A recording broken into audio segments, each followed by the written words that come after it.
Olá, meus queridos alunos do Colégio Curso Aplicação Taquara. Eu sou a professora Rose Costa e estamos aqui para a nossa segunda aula de língua portuguesa. Estamos estudando, nesse momento, a teoria da comunicação e os elementos da comunicação. Dando sequência a esse estudo, falaremos agora sobre as figuras de linguagem.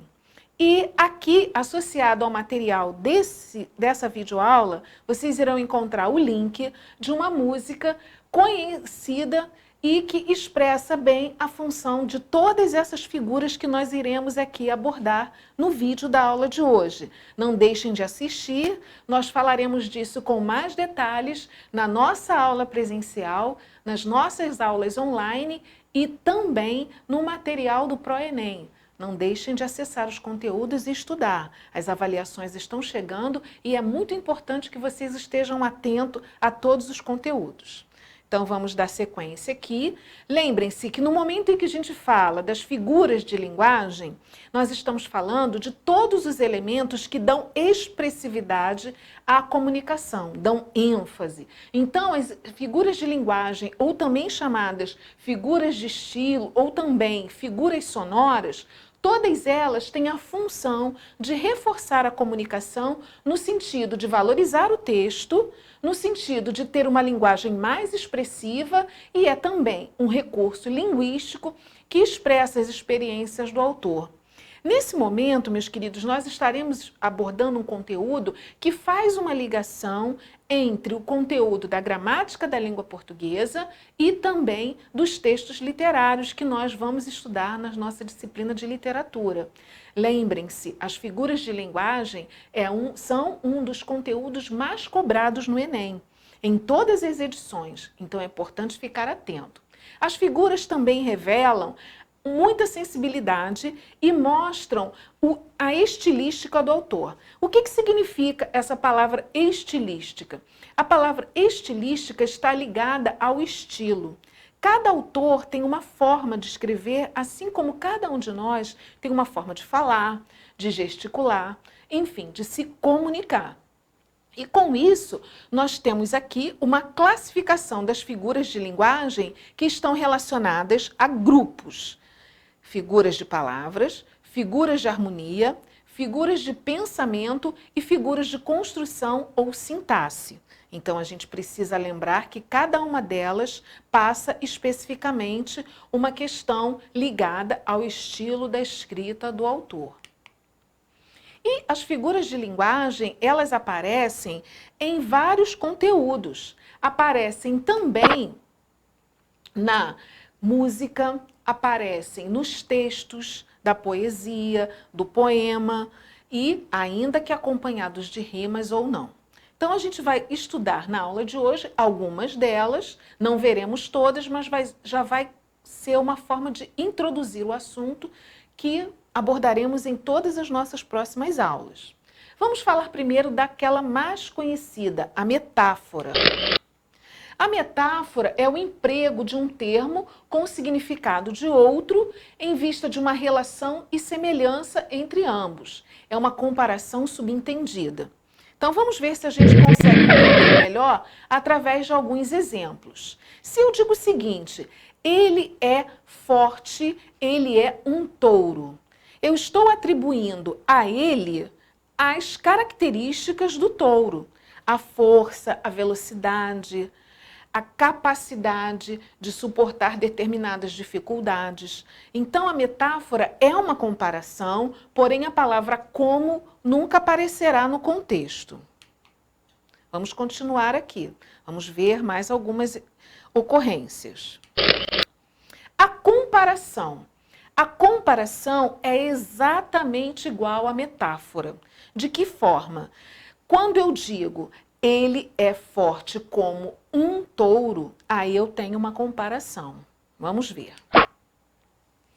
A aproximação de dois termos entre os quais existe uma relação de semelhança, como a metáfora. A comparação, porém, é feita por meio de um conectivo.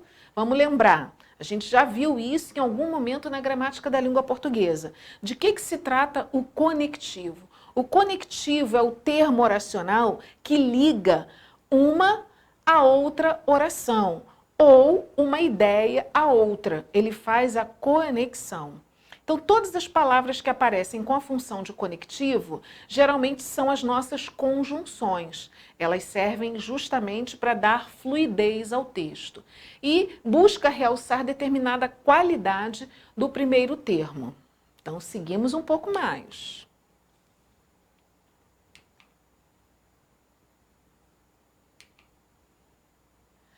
Como lágrimas de um céu entristecido, como carpinteiro nas tábuas. Se você reparar, a palavra como aparece nas duas orações que servem para nós como exemplo. Então, essa é a principal diferença entre a metáfora e a comparação. Se eu digo, ele é um touro, eu tenho uma metáfora. Se eu digo, ele é como um touro, ele é tal qual um touro, eu tenho uma comparação. A diferença é bem sutil, mas nós também temos a possibilidade de encontrá-las no mesmo texto ou em textos diferentes. É muito interessante que a metáfora ela é usada mais no texto escrito, enquanto que a comparação ela é utilizada mais na oralidade. Vamos agora falar da prosopopeia, que também é chamada de personificação ou animismo. O que caracteriza essa figura de linguagem? Ela se caracteriza por atribuir características humanas a objetos inanimados ou animais. E isso acontece muito no nosso dia a dia, né? Quando eu digo que ela é muda como uma porta, eu estou usando a metáfora e a comparação.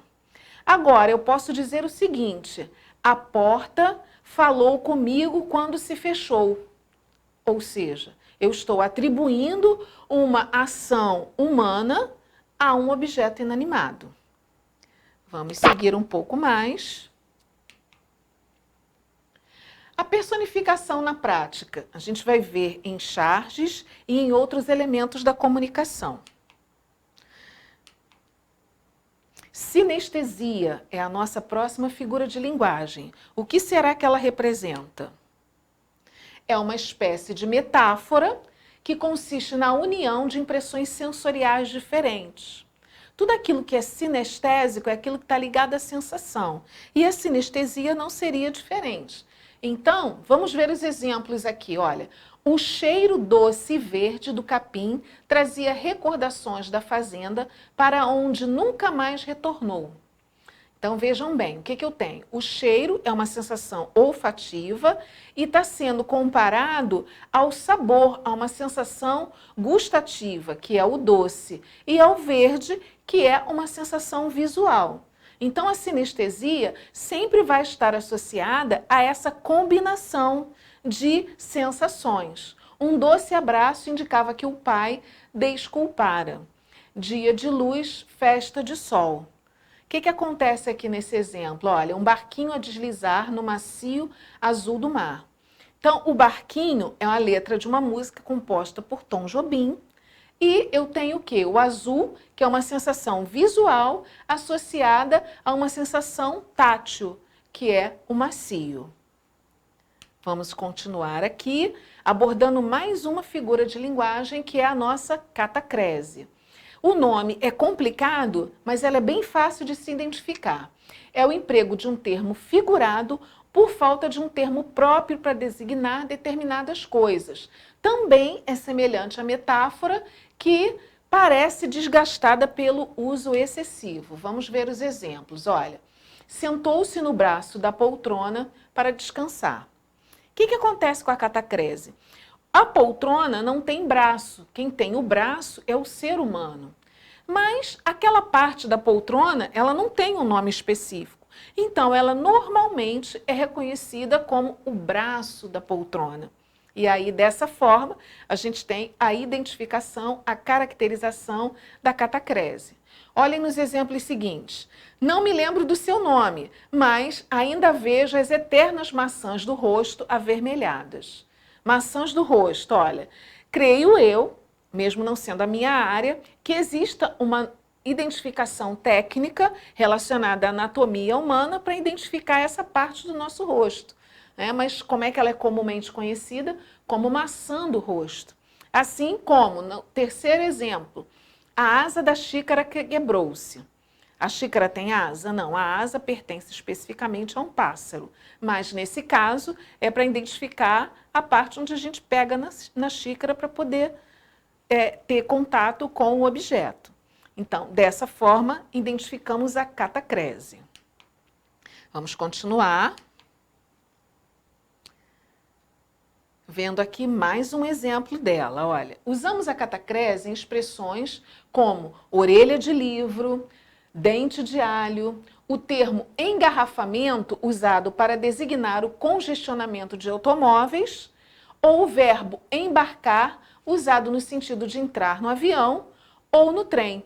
Todos esses são exemplos de catacrese. Aí temos aqui mais um exemplo de uma associação de palavras com a característica de estrangeirismo. Olha, na expressão casal gay, curiosa porque casal ao pé da letra é o par formado por macho e fêmea. E isso sem fazer nenhuma referência a gênero, mas a questão da língua, a gramática da língua, que é o nosso foco aqui no momento.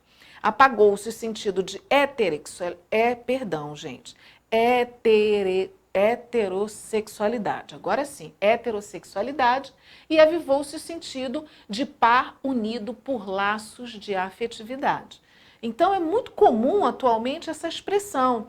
E percebam, a figura de linguagem catacrese, ela vai aparecer em vários elementos da nossa língua, ligados à oralidade. Lembrem-se, a proposta das funções da linguagem que já estudamos nas aulas anteriores e das figuras de linguagem sempre serão associadas à questão comunicativa. E agora, fecharemos a nossa aula de hoje falando da metonímia. Existem outras figuras, mas nesse momento encerraremos o nosso estudo aqui. A metonímia é a substituição do sentido de uma palavra ou expressão por outro sentido, havendo entre eles uma reação lógica. Vamos ver exemplos? Quando nós temos a seguinte relação: o autor pela obra. Ouvi Mozart com emoção.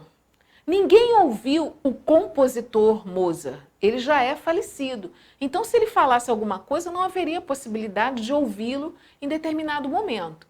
Então, aqui, quando eu uso a identificação Mozart, eu estou fazendo referência à música do compositor Mozart. Então, eu estou substituindo a obra do autor pelo seu nome.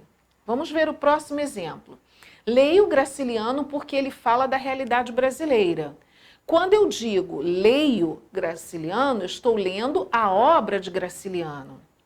O continente, que é aquilo que contém, pelo conteúdo, o que está contido. Olha o exemplo. Ele comemorou tomando um copo de caipirinha. O que eu tenho aqui? Eu tenho o continente copo sendo substituído pelo conteúdo, que é a bebida. A metonímia também aparece em outros exemplos. A parte pelo todo, ou seja, o bonde passa cheio de pernas, que é um exemplo de uma obra de Carlos Drummond de Andrade. Foi uma frase extraída da obra. Quando ele diz ali cheio de pernas, ele está fazendo referência às pessoas que estavam dentro do bonde. Isso também é um exemplo de metonímia.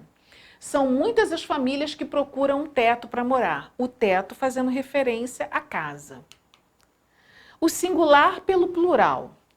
Todo homem tem direito à vida, à liberdade e à segurança pessoal. E isso aí é a extração de uma frase da artigo 3º da Declaração Universal dos Direitos Humanos, ou do Homem, que nós vamos estudar na disciplina de literatura.